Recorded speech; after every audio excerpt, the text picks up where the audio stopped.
শিক্ষক হচ্ছে জাতি সোসাইটি এই শিক্ষক সমাজ গড়ার কারিগর তাদের মুখে লাঠি মারলো, আগে তো পেটে লাঠি মেরেছে। এটা কিন্তু 2016 থেকে শুরু হয়েছে এই দুর্নীতি, তার আগে 14তে হয়েছে।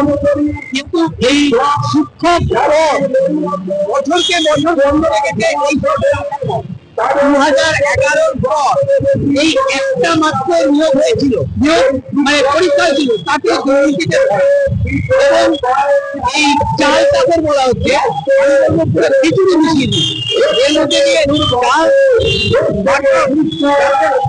এটা কেন করেছে?